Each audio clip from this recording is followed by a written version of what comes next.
All right. What's going on, good people? What's going on? After a brief hiatus, we are back with the Texas League Podcast. I am one of your hosts, Dwayne. I've been out the country, so I'm a little bit tired tomorrow. Joined by my regular co-host, Kamish. Introduce yourself. My name is Jared Cowan, the commission. I ain't been out the country. I'm out on that level. I'm just trying to get there one day. Well, I'm gonna take that back. I have been out the country. I ain't been out the country lately. I'm gonna say that. Oh man. Well, it's always a good thing to do if you can get out there. And we are joined by our current league champion, trying to defend his title and go back to back like the Blue Boo. Jays, like the Blue Jays in the 90s. Introduce yourself, good sir. Chris Kirkwood, like Dwayne said, I'm the league champion, trying to go back to back. Currently sitting in first place. Boo. Well, I will not be challenging you in the playoffs this year as I look at the standings. So we'll talk about that a little bit later. But so let's do this how we like to do it. Jared, what's our kickoff question this week?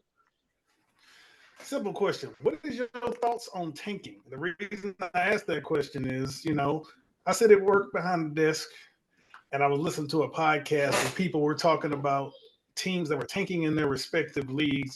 Different people got different takes. So I asked, what is your take on tanking?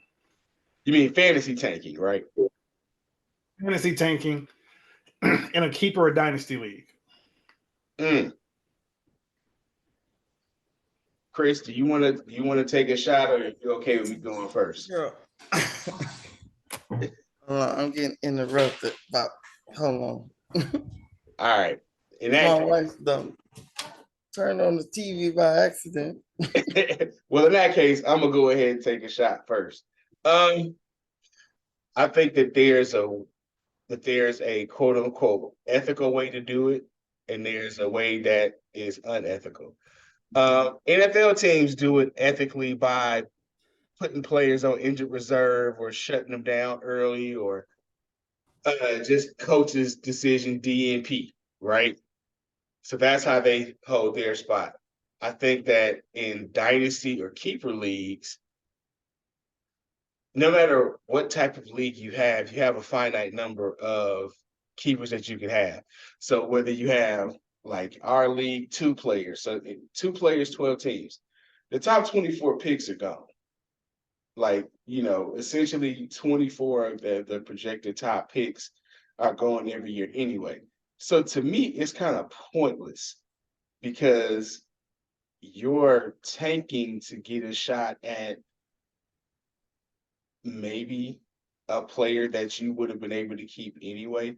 So again, if you're like our league and you do a reverse ending of like your draft order is the reverse of how your league ended the year before, your team sucked anyway. That's why you have the number one pick. So whether you were tanking is even worse if you were doing well, if you were trying to do well and you sucked. But if you want to tell yourself, oh, I was just trying to get a good draft position, you can tell yourself all the lies you want. The fact of the matter is your team sucked. And that's why you're in the top half of the picks anyway. And you didn't make the playoffs. So you can call it what you want.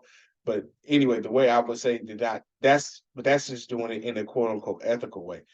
The unethical way is if you try to make bad trades, like uneven trades to try to give teams other players, or if you try to drop players that can actually still try to help you. I think that most leagues have rules against not competing. So I'm against teams not competing all the way to the end of the season, even if they don't make the playoffs or don't have a shot at the championship, because every game matters.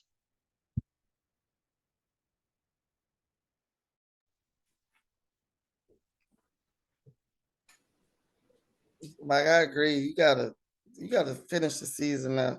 Like I said, if you're trying to make bad trades, then that's just not right in my opinion.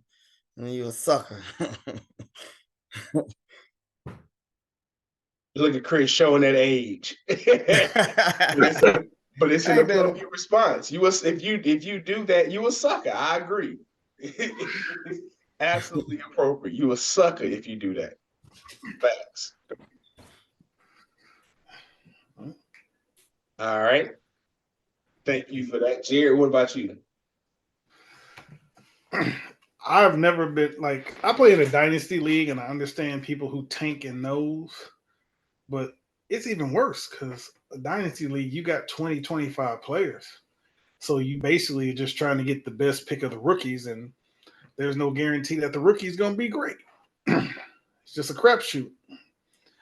I'm not one for tanking. I am one for a good fire sale.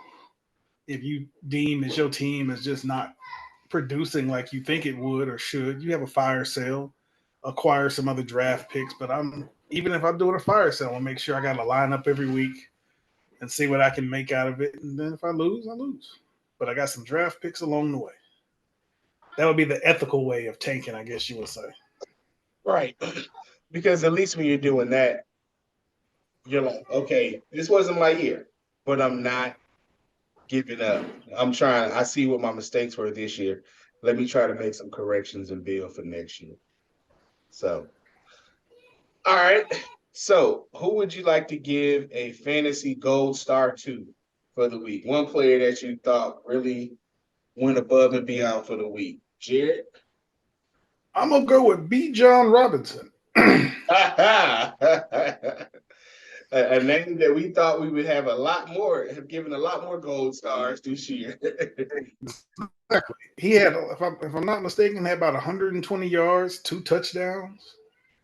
He actually produced this week. I guess Arthur Smith decided that he was going to finally feed one of his first round picks because we know how you feel about Kyle Pitts. We know how you feel about Kyle Pitts.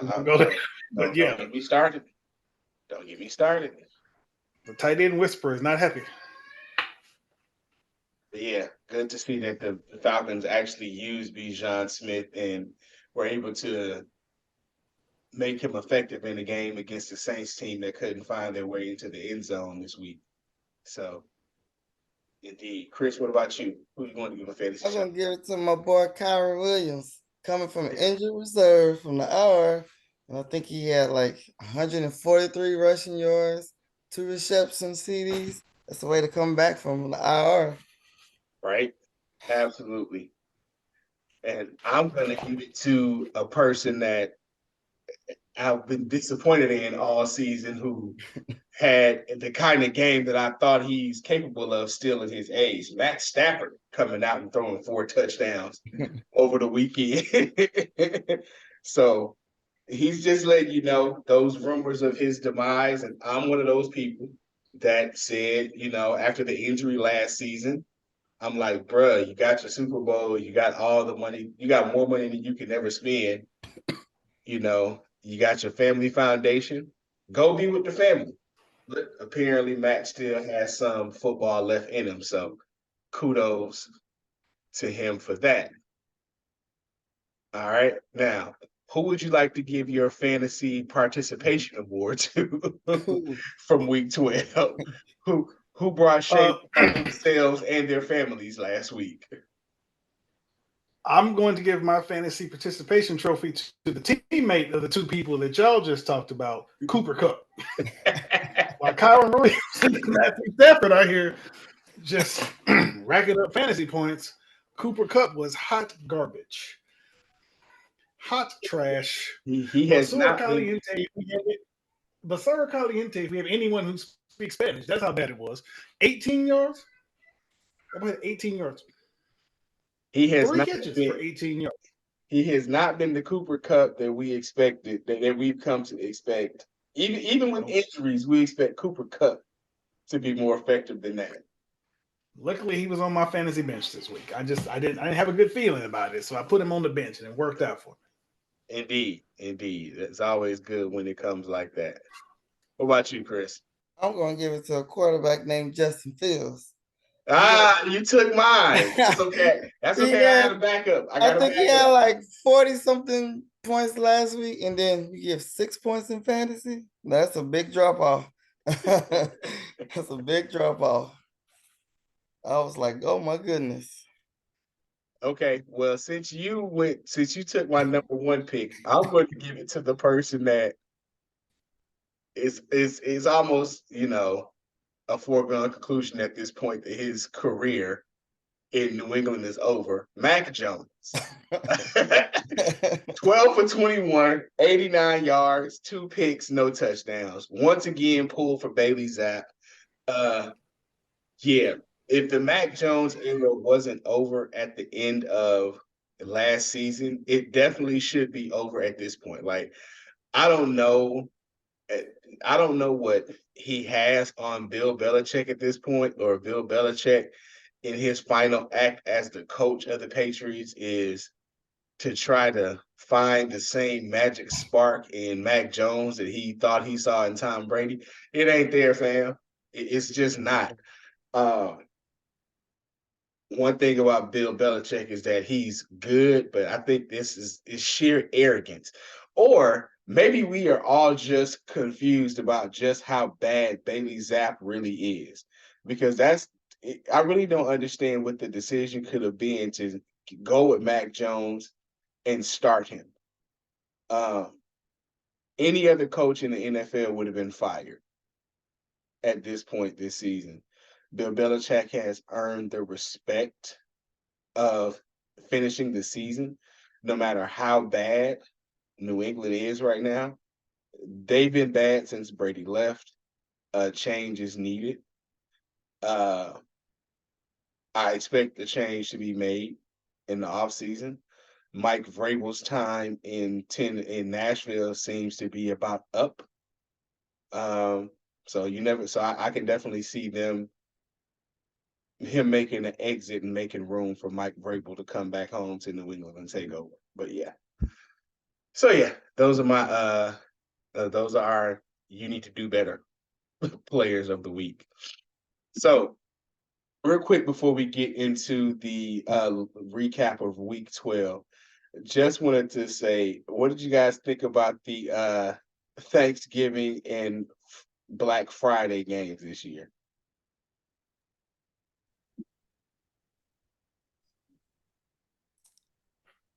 I didn't really watch the Black Friday game. I was out and doing stuff and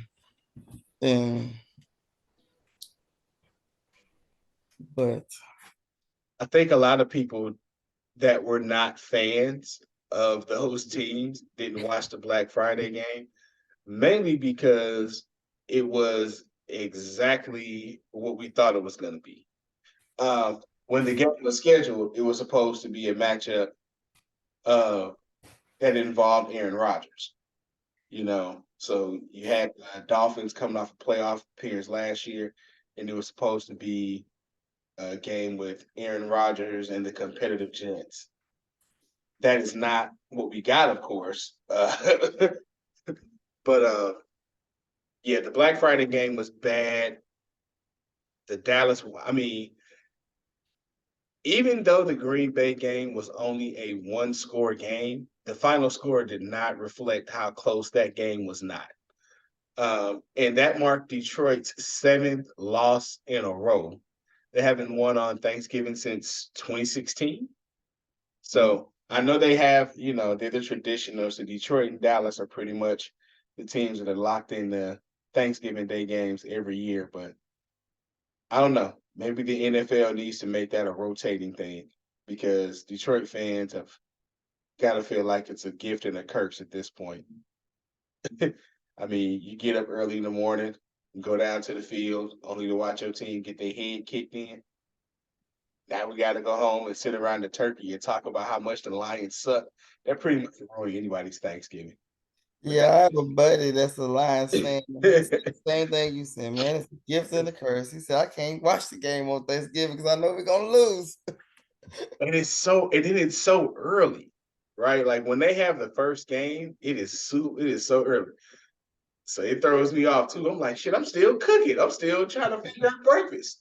And the game already kicking off. I can't even watch the parades. uh, Yep. I think Jared froze on us. Yeah, that's what it looked like. I know that's an unfortunate facial expression to be frozen on. For real. I was like, is he froze? Let me get my man's face off of there. All right. All right. So we're gonna jump into look at me. There he is coming back. Let me start sharing my screen here. We're gonna jump into doing a little bit of a recap on week 12.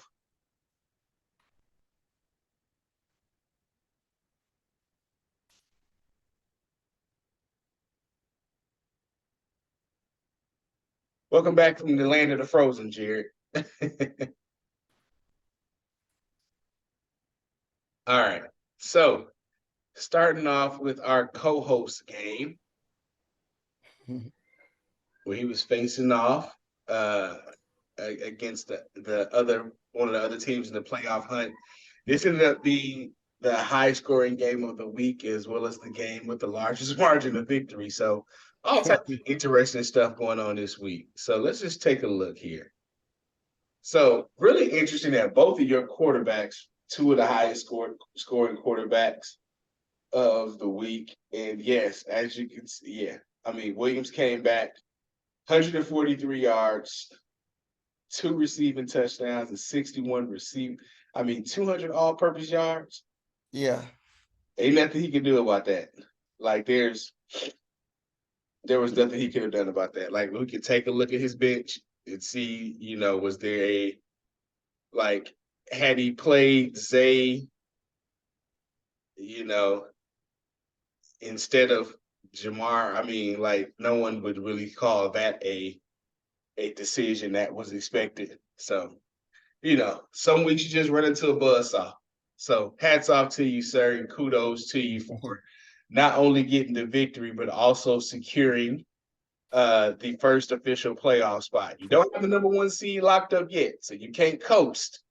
But you at least have a playoff spot locked in. We will jump over to our other co-host, Stairway to Evans versus Hanging with Hernandez, where Jared was able to come out victorious, mainly for one major reason. CJ Stroud had another strong showing, and Brock Purdy in a win had a very weak showing. So, it wasn't a close game. It was still a 12-point victory. But thanks to Brock Purdy not having to do a whole bunch in this game, Stairway was able to get the nice victory and take over the division lead and have that tiebreaker over Hanging with Hernandez. All right. So our absent co-host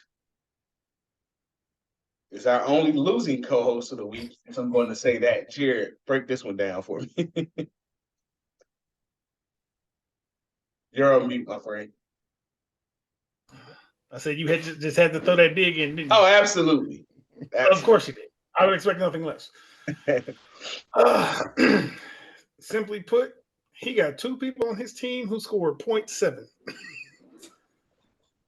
And he lost by, what is that, less than 3 points? Yep. A little over 3 points? Yeah, that'll do it. So I think we know pretty much who Deuce would have given his fantasy participation awards to. Flip a coin between Schultz and Adam Thielen. That's bad, man. Like Zeke would. I mean, Jackson Cook might have got him a win, right? Yeah. Jackson Smith-Nabil would have got him a win. Like either one of those. So that's heartbreaking when you lose a close game like that to have 2 players completely underperform. Like if both of them catch 2 passes for 10 yards each, he wins the game. That's a heartbreaker. So we've all been there, Dr. Deuce. It always sucks being on the other side of it. But thankfully, all of us have been on the other side of it. And then we'll also go to my very close game, which I'm sure poor Adam's not happy with because he has gone from being close to the bottom of the league to fighting for a playoff spot and losing to me. It did not help his playoff standings. So I want to give a shout out to Josh Jacobs, who, even though my Raiders lost to the Chiefs, from a fantasy standpoint, very happy with his production, as well as thank you, Tony Pollard, for the long touchdown run. Well, actually, Jacobs had the long touchdown run. Tony Pollard, remember where the end zone was. So I definitely appreciate that. So this week, my trio of running backs finally did what I needed them to do. And the sucky part was the game wouldn't have been this close. Had I played either one of my other quarterbacks sitting on my bench, Jordan or Matthew Stafford, I would have won easy. So I'm very thankful that Lamar Jackson had a off night in his winning effort to help get me the victory. All right. Chris, we have break this one down for us. 2 moves, 2 balls versus Big Burrow and Steele. See the quarterback play 43 and 9. That was that's a big difference right there. And then who else was on here? Yeah, that quarterback play. And then the your flex, if you get 23 out of Pacheco and then you only get 3 points out of George Kittles, man. It's not looking good. He got 23 out of his defense. He just Oh, I needed didn't somebody to say play he had the quarterback. defense. Look at that. 23 at the defense. Yeah. Right. Does he have a backup quarterback? Let's see who his other Yeah, quarterback let's see was. who other quarterback was. I know it's Burrow. I was wondering if there's anybody else on his roster. Russell Wilson. Ouch. Russell Wilson. Russell Wilson would have got him a win. Russell Yeah, playing Russell Wilson might no, it wouldn't have. No, it wouldn't have. It's only an 8-point difference. But yeah. Now, playing Russell Wilson and Watson, that would have gotten the win. Or even Pittman. So yeah, I mean Justin Fields, he had hope going into Monday Night Football with Justin Fields, but 2 fumbles and 2 fumbles. He lost 2 fumbles, and in Justin Fields' defense, he had receivers drop 2 touchdowns. So, yeah, definitely didn't help him. But and then in our final matchup of the week, we had Super Mario Cristobalin versus the Big Green. Jared, how'd your cousin take the L? Oh, the game was very low scoring. Then they decided to put some points up at the end. That Hawkinson touchdown gave him the lead. Right. And he thought to himself, just get out this game. Don't get ultra conservative. And they did. And they gave the ball back to Chicago, and they worked their way down the field for yet another field goal and got the dub. And didn't Moore have 3 catches on that final drive? Yeah. He did. Yep, and it did him in. Man, that's wild. That or Gus Edwards and his 4-point performance. A little Right. bit off. That definitely didn't help. Dallas's defense continuing to put up double-digit numbers. That also was a key because the two of the Tyreek stack was definitely more Tyreek this week than anything, but it still put up, it's at 36 points. So can't be mad at that. That connection is still no, I'm sorry, that's 33 points between the two of them. So you can't be mad at that. But the really cool thing about this is, if you remember from a few weeks ago, I had our second perfect week of the season where I went 0-6. I am happy to report that I went 6-0 this past week. So how about them apples?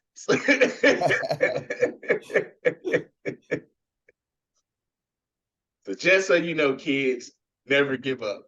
Never ever give up, as Coach Jimmy B would tell us.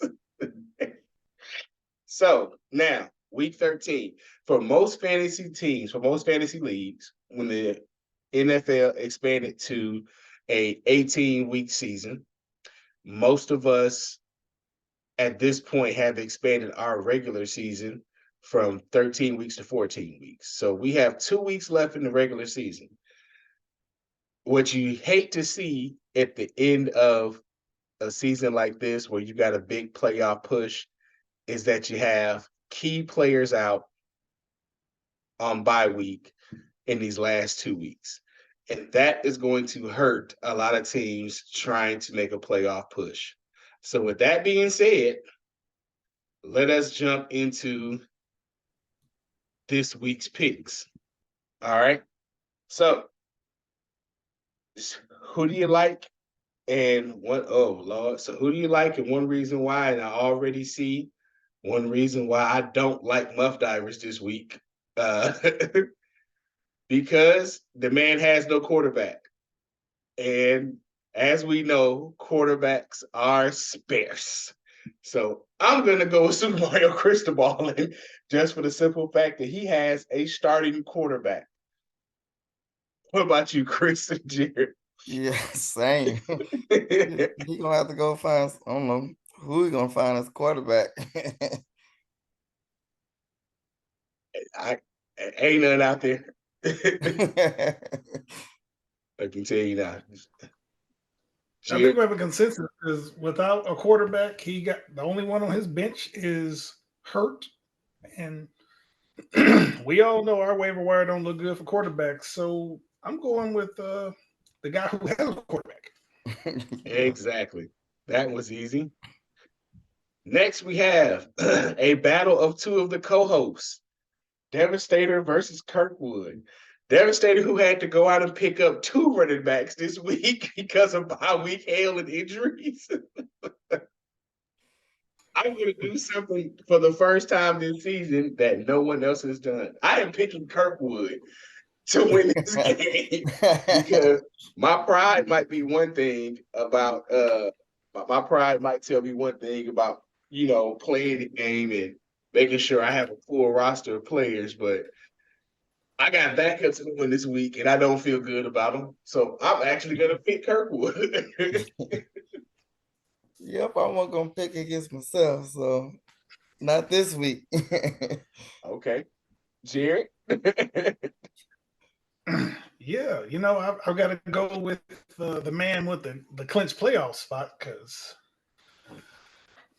you said you got backups playing. Is that Royce Freeman? Exactly. Exactly. You know what? See, I don't think Dwayne was paying attention to these bye weeks a couple weeks ago. It is what it is. I looked at them bye weeks and said, "Oh, I need a running back. Let me go get one from Dwayne. He ain't paying attention." Considering what I got in return for, I'm okay with that. I'm not fighting for the playoffs this year, and it wasn't a giveaway. So I mean, hey, it was a. I'm happy with my trade, but it is what it is. All right, next matchup: Stanway to Evans versus 2 boobs, 2 balls, 1 goal. Chris, who do you like? Looking at this, I like that CJ Stroud going against Denver. Denver's been winning, but I don't know. They've been playing pretty good, so I'm thinking CJ gonna put him over the top on this one. Indeed, Jared. I'm gonna pick myself, obviously, Okay. but I'm picking myself because his starting quarterback is on bye. His team is Oh, I led couldn't by see Josh that. Allen. Josh Allen on bye. And Jared Goff has been questionable these last couple of weeks. He has not been great.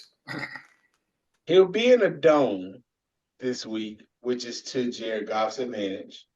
So He was in the dome on Thursday. I was gonna say it'll feel like home, and we know that he doesn't do well in anything but home. But look at this. This is the key right here. I don't think that the 49ers are going to let AJ Brown do what he would have to do to get Melanie and Chuck the win. So I'm going to go with Stairway as well. Yeah,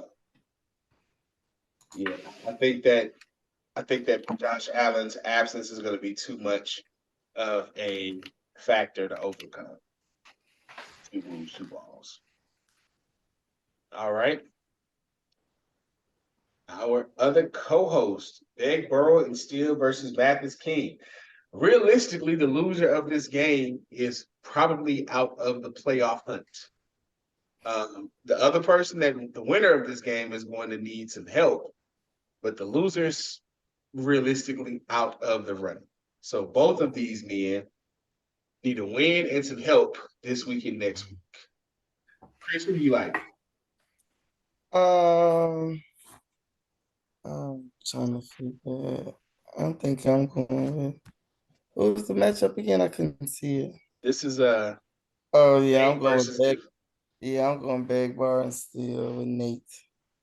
Just All right. because I can see Kelsey going off this week, and that might be the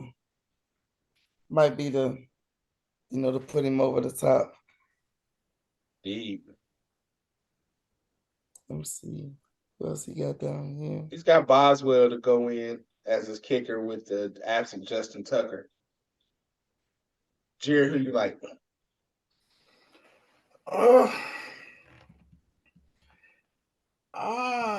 Yeah. I think I'm going to have to go with Big, Burrow, and Steele in a close one. Because neither one of these teams just jumps off the paper as like, ooh, I'm just great. I don't like Tyler Lockett this week, but I really don't like Adam Thielen because obviously Buck's secondary is not that great, but neither is the Panthers' offensive line. Right. Okay. Yeah. I am going with Mathis King for one reason and one reason only. Derrick Henry is facing an AFC South opponent this week. He's got the Colts. So I tend not to bet against Derrick Henry in the weeks where he's facing his favorite opponents. See, I understand that, but you must understand his best games come against the Texans. Now I will say the Colts rush defense ain't that great. I can admit that. So he played him early in the season. What did he do? Does that say 7 points? It does. 13 for 43. It does. Jacksonville, he only had 11. He's projected for 10.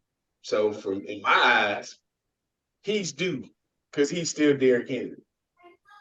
Yeah, but he still got the Texans twice. That's when he'll go off as usual. Yeah. Oh, yeah.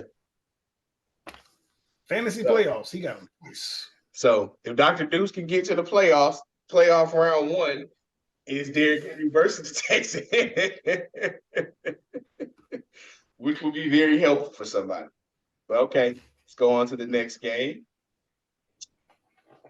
Company Man versus the Big Green. Jared, who you like in this one? Ooh. I cannot go against anybody playing against the Washington secondary. That secondary is horrible. That's why they fired the coach, amongst other things. Right. The Steelers got a new offensive coordinator, and they looked competent last week. And they're playing Arizona. Which also helps. You got that Dallas defense versus Seattle, who hasn't been doing a whole lot. And it's a Thursday night game. So I'm going with I'm gonna have to go with the Big Green on this one. What about you, Chris? Yeah, I was thinking the same thing, Big Green, just because of that Washington defense, like Jared said. And actually, my team is finally looking like they might actually do something on offense now. And Najee had a pretty good game last week, so I can see Yes, him he having did. a He pretty helped good me. game against this, Arizona this week. He helped me win the game in a different league. So yes, I appreciated him looking like a better player this week, which takes us to our last game of the week. Ed Corn versus Hank Hernandez. Both teams currently in playoff position, but again, a matchup where the winner is going to look a lot better playoff wise going into week 14, whereas the loser is going to need a win and some help next week to stay in playoff position. Jared, who you liking this? Uh, surprisingly, I'm going with hanging with Hernandez because of the quarterback matchup, which I know sounds very weird. But I see this being one of them games where the Dallas defense puts up a lot of pressure and a lot of points, and Dak doesn't have to do a whole lot. While Purdy gonna have to put up some points to hang with Jalen Hurts and the Eagles. Hmm, interesting. Plus we got Mike Evans against Carolina. Mike went off for 3 touchdowns the last time he saw that secondary. After he dropped one, then came back and said, "I got to." He came back for 3 touchdowns. I just Then you got Rashad White. The Carolina run defense is horrible. We're gonna run through the air and get him some touches. I don't know who his kicker is. It don't really matter. I'm going with Hangman Hernandez. All right. Chris, how about you? I'm gonna go with Ed Corn. I know he in my division. I need him to lose now, but uh, but I can see this. I see Etienne Jr. can have a good game, especially against Cincy since they down. Uh, Higby actually finally did a little something, and then Miami playing Washington. I can see what's his name getting some touches, getting a couple TDs, getting in the end zone. But I'm going with Ed Corn. I'm also going to go with Ed Corn. Uh, I think his team has had a very consistent production. Um, I think Brock Purdy's going to have a bad game. I think that as good as he is, they're going to have to lean a whole lot more on Christian McCaffrey doing everything. And they're going to have to, I think that the scores are going to come from on the ground with McCaffrey, whether it's McCaffrey, Ayuk, or even Deebo Samuel, that it's going to come from them on jet sweeps more than anything, more than Brock Purdy throwing the ball. So there we have it. No, I agree too. That's what I was thinking too. Like they don't have to run the ball because I don't see Pretty doing No, that. no, I agree. So, all right. So there are our picks of the week in our second to last regular season week. Which uh which games this weekend do you think will have? Are you looking forward to, or do you think will have a good fantasy impact? I'm looking forward to the San Francisco and Philly game. Yeah. Because I got Hurts playing, so I need Hurts to have a good game. If it's gonna be a shootout, let's go. And you got McCaffrey in that game. Yep, and McCaffrey too. So I'm like, hey. I'm definitely looking forward So to, man, from a fantasy standpoint. I'm looking forward to the Miami Washington game, just to see how Tua and Tyreek do against that secondary. What about you, Jared? I was gonna say that San Francisco Eagles game. 'Cause like I said, I think that's gonna be a high scoring game, and I think Brock Purdy is gonna do something. Y'all might disagree, but it is what it is. I believe that Broncos and Texans game is going to be sneaky high scoring. Because both defenses are so suspect. I believe that's just one of them games. Very much so. That's what's up. Well, all right, gentlemen, that'll do it for this week. playoff push for some teams. Some of us are just trying to play upset special. So we'll see what happens. But best of luck to everybody that's trying to make that playoff push, and may the rest of us just continue to go out there and try to play spoiler every weekend until the playoffs. But until next time, may the odds be ever in your favor, unless you're facing my team. In this case, I wish you a happy L. All right, y'all. Talk to you later. All right, fellas.